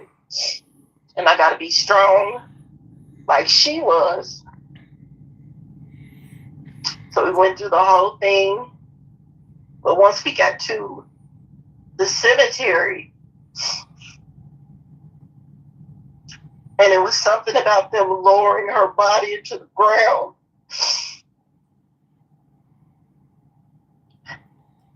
That changed everything. It was like in that moment, I was like, wait a minute. She's gone forever. Mm-hmm. And this is real. What am I going to do? What is my son going to do?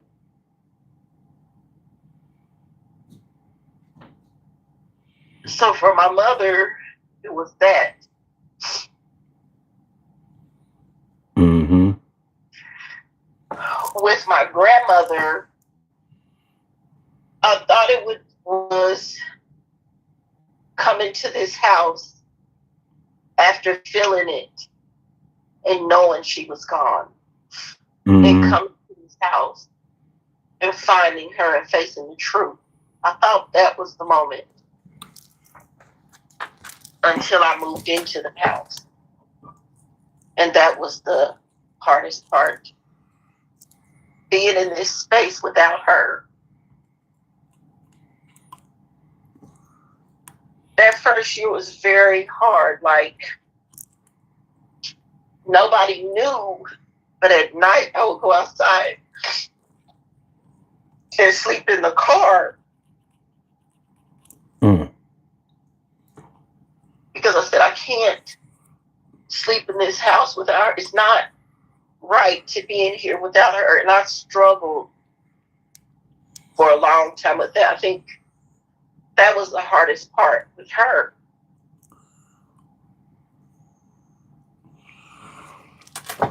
With, this is going to sound crazy,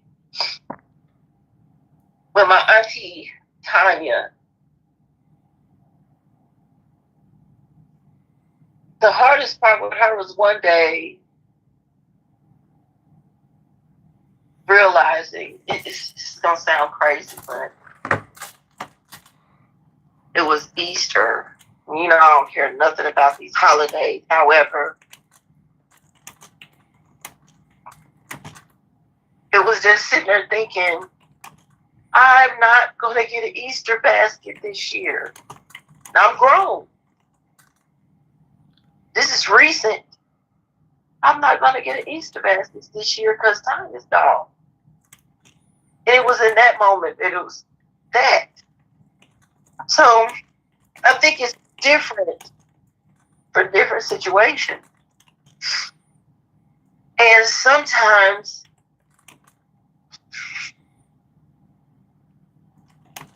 that reality, it takes on a different pill to swallow. Because the grieving process is so hard. Mm-hmm. And I know there are people who say they grieve and they can get on with it. And if that works for them, praise God to them. But I don't think it's like that for everybody. Like, when my little cousin Maurice was killed, he was close with my cousin Shantae. Mm-hmm. And they were kids when this happened. He got hit by a train. And it just got him so, everything about it was tragic. And when it happened, Shantae never cried. She never said a word. Nothing. It was about 4 years later, we were over at her mom's house, and it was a bunch of us sitting around laughing. We weren't even talking about him or nothing, talking about silly stuff. Mm-hmm. And all of a sudden, she turned and looked at us in the middle of mid-laugh. She said, Maurice is dead. And we all were like, well, yeah. And it's in that moment, she realized he was gone. She hadn't even grieved those 4 years. She hadn't even realized it those 4 years, but it was in that moment that she realized it. And then another 10 years later, one day she says, today is the day I'm accepting this. Today is the day this is hard for me to move forward. Today is the day I realized my favorite cousin was split in half. Today is the day that is the end of it for me. Mm-hmm. And that opened a new floodgate for a lot of us. Because I think we didn't even grieve either. So I think it's different. You know, I say I don't fuck with T-Mobile. And I hate the cell phone industry because they lost the last call from my grandfather, the last message from my grandfather, the last everything from my grandfather. And I needed that because it took me almost a lifetime to find him and to get to know him. And they took that last little piece away from me. Mm-hmm. And I have yet to accept that and grieve it and anything. So I just think it's different. It is. First of all, I'm sorry. I'm sorry for, what you had to go through with your mom. I took a few things from what you were saying. And wait a minute, hold on a second.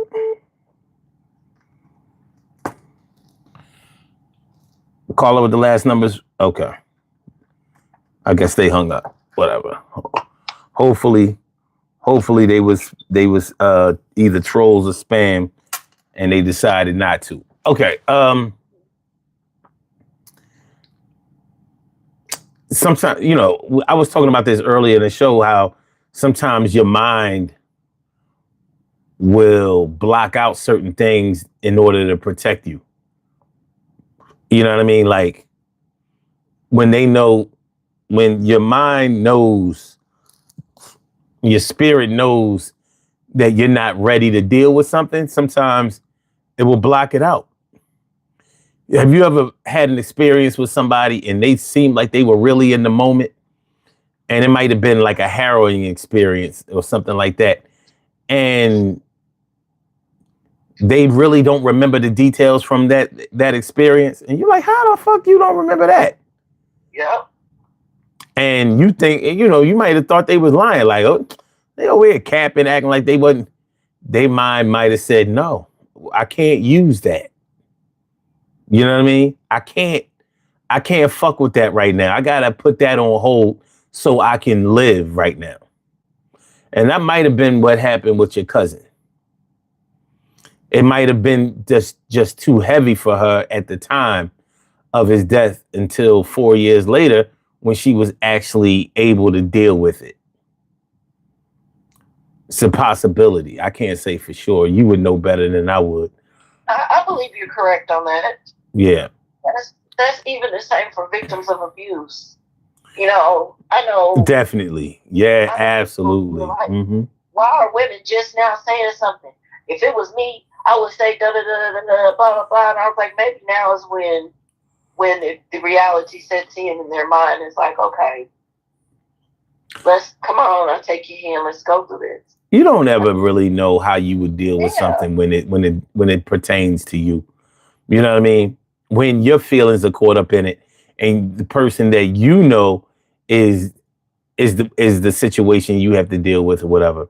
The other thing that I wanted to say about what you were talking about was, you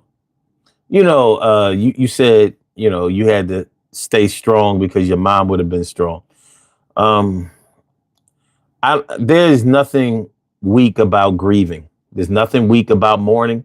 There's nothing there's nothing weak about any of the emotions that you have to go through when you have had a life-altering experience such as a death. Because nothing can ever be the same after a death. Nothing. You know what I mean? You can say that other things in the world, like on the other side of the world, they're not affected by your by the passing of your loved one, but that's not the world you live in. You live in the world inside of you, inside of your body, inside of your mental. So whatever you have to do in order to express and free yourself and readjust yourself and recalibrate yourself in order to deal with this situation and this loss is okay. If you want to cry, cry. If you want to hold it in if you can. But I don't think that you should ever be you should. I don't think that you should ever feel bad about expressing it. I understand that you felt like you would. Maybe at the time you felt like you would be dishonoring your mom if you didn't stand up. But you never know. You know, your mom may have wanted to let go, but she may have felt like she never could around y'all because that may have been giving y'all the wrong impression. You never know. But trust me, if you feel like you really want to let go, I'm sure as a mom, you know how hard it is to raise children and raise a family and do a halfway decent job at it. You have to sacrifice a lot of your personal feelings. So she may have built herself up to be able to cope. And maybe she felt like if she expressed her sorrow at certain times, maybe she felt like that she may not have been able to readjust and get back on the right track and be serious again. I, just those are just speculations and possibilities and probabilities. But I know I would not want to if you tell me, even just y'all who listen to this show frequently, if one of y'all was to pass and I was to get word of it, first of all, I'm going to do whatever I can to make sure that I make the funeral. That's number one. And that's even if I haven't seen your face. Because the only way I know you is through here. So how can this show be the same if somebody who openly participated regularly here is gone? I wouldn't want to deal with a person who could easily get over that. Like, yeah, I mean, yeah, I knew him and everything, and we was cool, and they was a good person, but now they gone, and I'm moving on. I don't want to deal with nobody whose emotions work that way. That's serial killer type shit. You know what I mean? I ain't fucking with that. I don't need. That's not the kind of strength that I respect. I don't need somebody who is emotionless. I'm sorry. When it comes to losing people, I don't need that.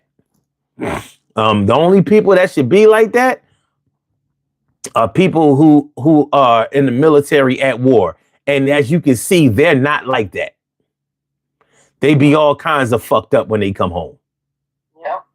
You know what I mean? Justifiably. Well, I mean, I ain't really mean to. Who am I fooling? I knew it was going to emote some type of, response, but I mean, I put the video out there, you know what I'm saying?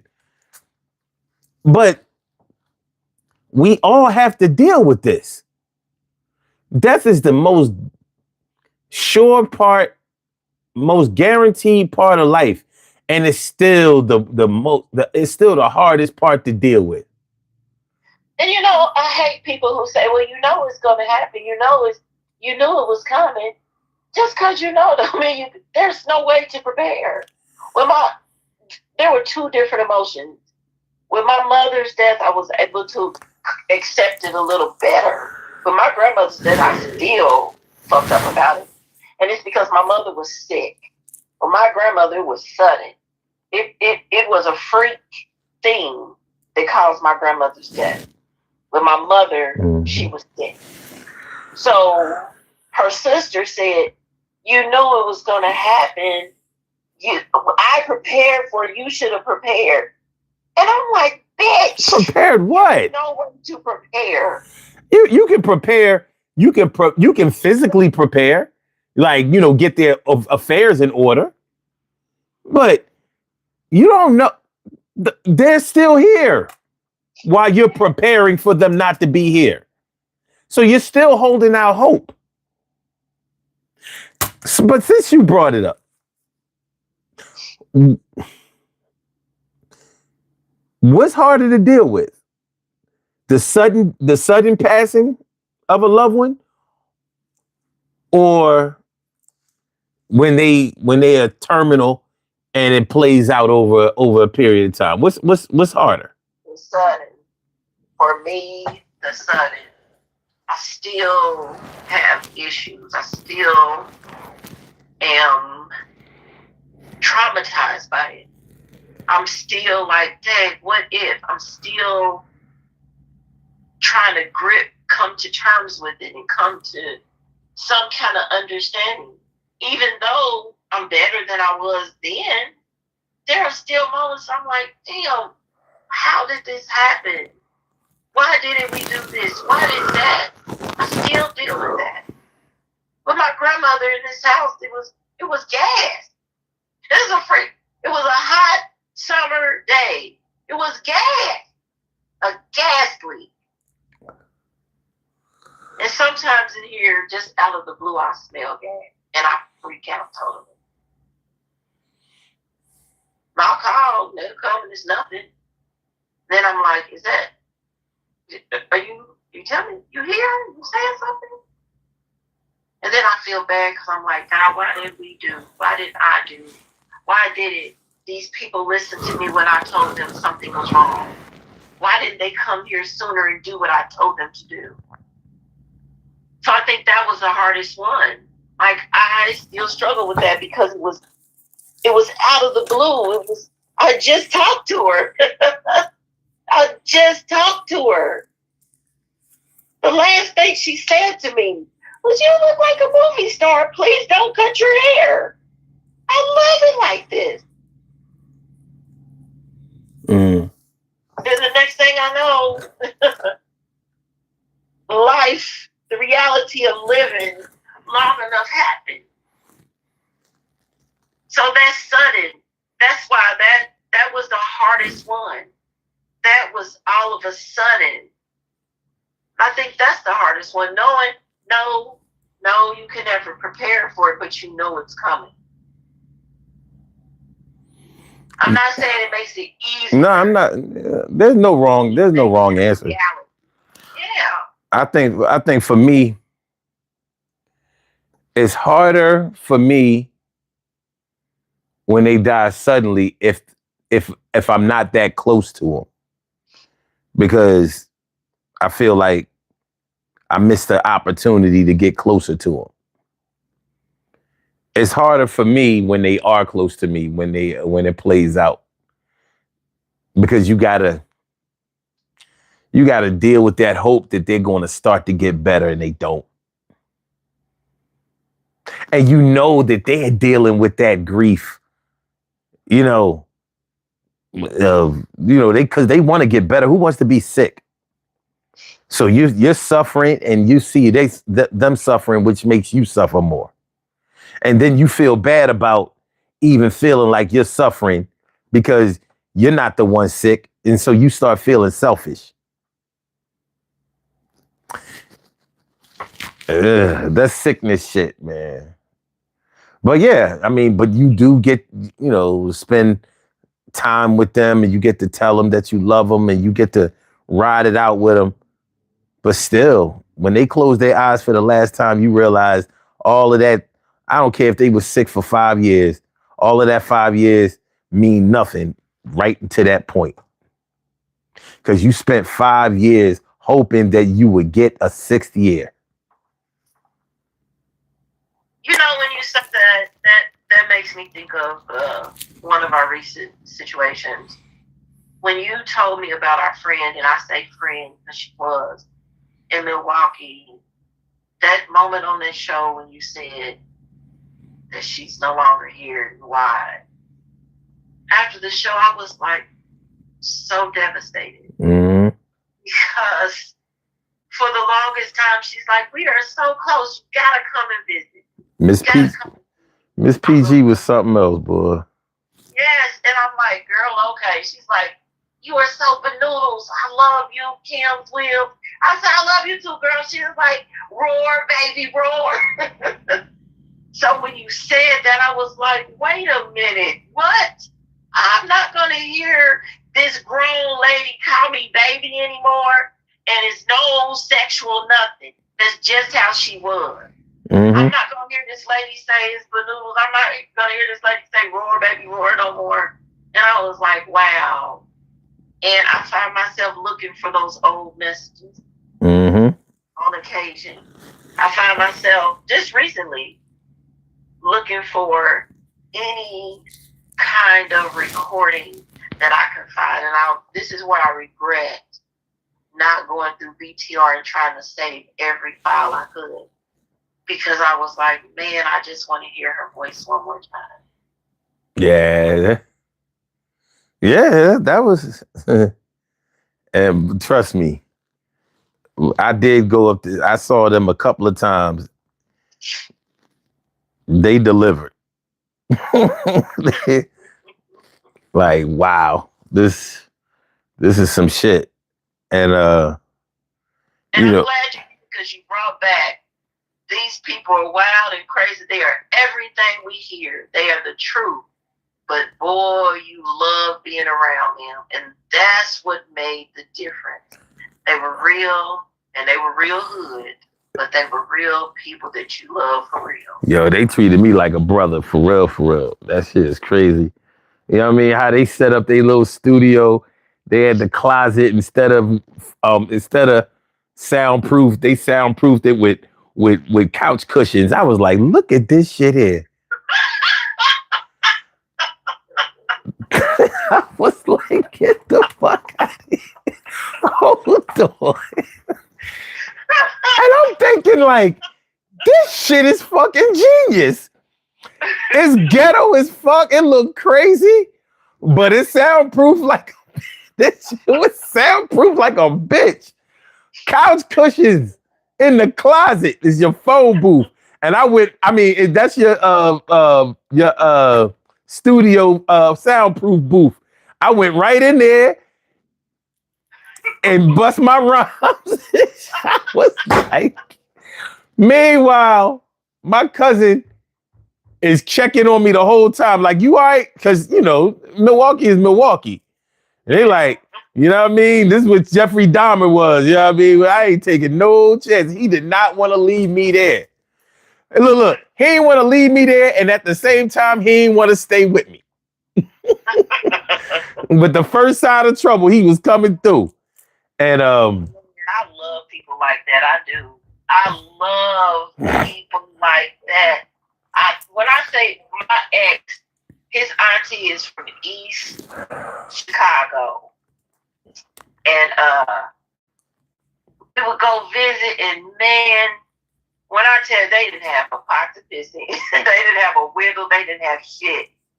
But in a moment's notice, I'm ready to go to my entourage that I stole from you and spend the night and sleep in this one-room apartment with two people where it's 2 o'clock in the afternoon or 2 o'clock in the morning. If we knocked on the window, her son is like, let me strip this bed and get some new stuff on here. This is where you sleep, Kim, in my bed. I'm going to sleep in the front on the floor. That kind of type shit. That, I ain't got no whole bunch of food in here, but baby, we going to eat. You like some soup? I'm going to make pork chop soup for us tonight. mm-hmm. Now I seen this woman go here and take 2 pork chops, sizzle them up, cut them in strips, dice them up, put some potatoes, a bunch of vegetables in a pot with some broth, and that's the best tasting soup I've ever had in my life. I love people like that. Yeah. Yeah, that's the you know, people impact your life. You know what I'm saying? Like, and you don't know how they're going to impact you. And you may not realize how much they impacted you until they're no longer here to impact in the physical anymore. But that impact is solidified, it's cemented. Carrie asked me if I saved some of those blog talk shows. I definitely downloaded some of them. But, you know, doing a show every day, I wish I couldn't download everything. It would have took too long. They didn't have like a speed downloader, you know what I'm saying? Or so I got about maybe 10 shows. But you gotta think, 10 shows over 14 years, 15 years, like, it's not really sufficient in the grand scheme of things. But You need a data center by itself just to stay by yourself. Yeah.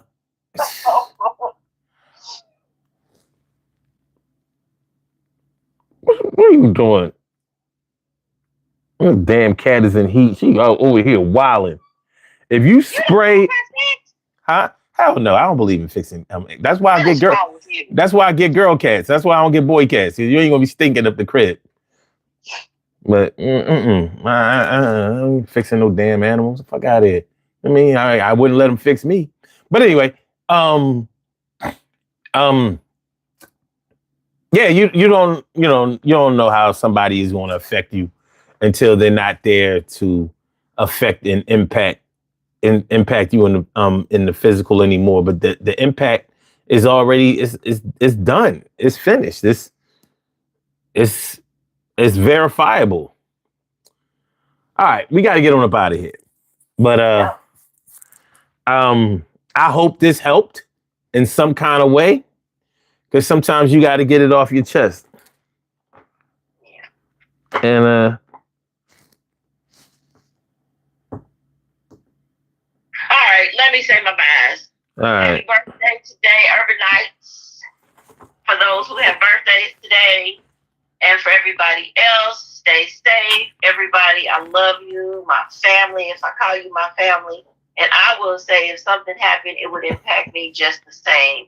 And you know who you are. I don't have to explain. I don't have to put it out there. You know who you are. And son, Omar, you know. If the notification ever came, I would not know how to gather myself. It would be very, very difficult. The same way I still struggle with Lisa. Mm-hmm. It would, and I call her my sister, and I meant those words, and that was my baby. So it would be the same.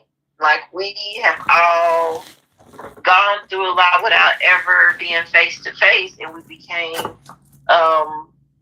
colleagues, friends, and then family in this thing, and I'm grateful for it. So, without a doubt.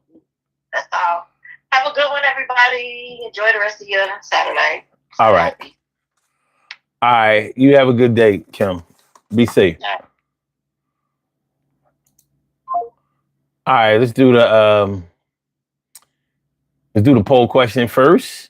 Which of these makes the most sense as a secret to take to the grave? 42% said murder, theft, or crime.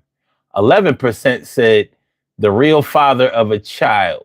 0% said valuable cooking recipes. And 47%, which is the largest percentage, says someone else's secrets you promised to keep. I have no problem with this poll. We have some birthday shout outs to do. Some people were born on this glorious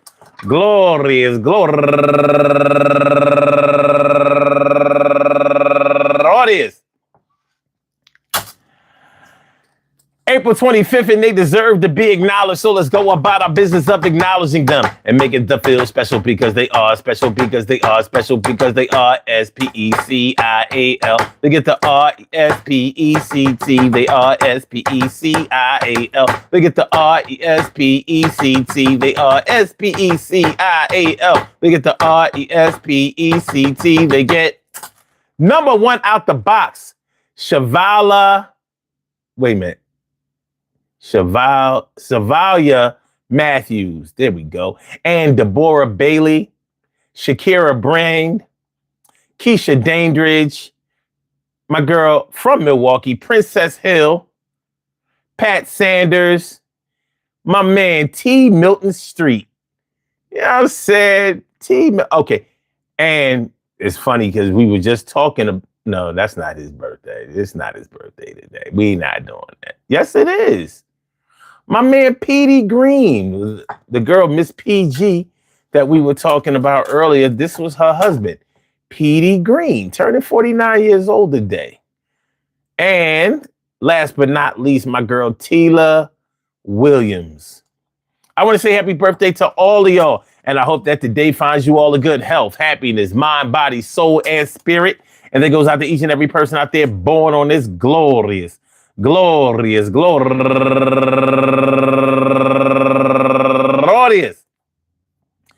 April 25th, anywhere out there in the world, worldwide, internationally, and universally. All of y'all go ahead and turn up. Turn up.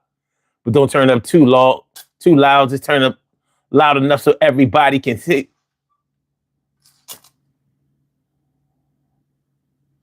Can see you. Rock out, rock on and do the damn, the rock out, rock on and do the damn, rock out, rock on and do the damn thing. You do your thing, y'all. Represent the queens and kings. You do your thing, y'all. Represent the queens and kings. Good things happen to those who wait. Great things happen to those who grind. And anything can happen to those who go for theirs. So go hard, go for yours, and remember, hold on. TK, right? You asking, is the sign behind you backwards? So let me get this straight. Are you saying that it's not reading from left to right, but right to left? Because that's an easy fix. And that would also mean that YouTube finally fixed that inversion thing. Oh, it looks regular. Okay. Okay. Rats. Anyway, take it to the grave. Yo, I hope that you behaved and it's not that your life you were saved. Yo, we got all secrets. We got all kinds of things. I know that we got to keep it. Somebody might ask you not to tell, so don't tell. You know how you got to keep it as well. And well, if you ask somebody to keep yours, hopefully they wouldn't act like a whore and give it up to everybody because you know there's somebody that you got to try to trust. It's us. Is it us? Is it really we? Is it somehow supposed to be? The way that it is, yo, mind your biz and don't be telling them about who real father of the kids. I'm telling, get the fuck out of here. Don't be acting like somebody is their father when you know they ain't, yo, slimy ass John. Okay, I took it personal. That's off the top. I know rehearsing, yo. Everything is going to turn out fine. Everything is going to be backbone in the spine. And I find that it's the way of life. Eep, op, orc, ah. Eep, op, orc, ah, ah. Eep, op, orc, ah, ah. Eep, op, orc, ah, ah. That means I love you. All right, man. We out of here. I want to thank y'all for coming through. Yes, I do. I want y'all to have a great day. Do that too. And please hit the like button. If you haven't hit the like button before, you know, during the show, whatever, make sure y'all do that before you get on up out of here. Have a wonderful afternoon. Be safe out there. And hopefully I'll see you tomorrow at 2 p.m. Eastern Standard Time. I said 2 p.m. Eastern Standard Time. When? 2 p.m. Eastern Standard Time. And thank all of y'all for coming through. Peace.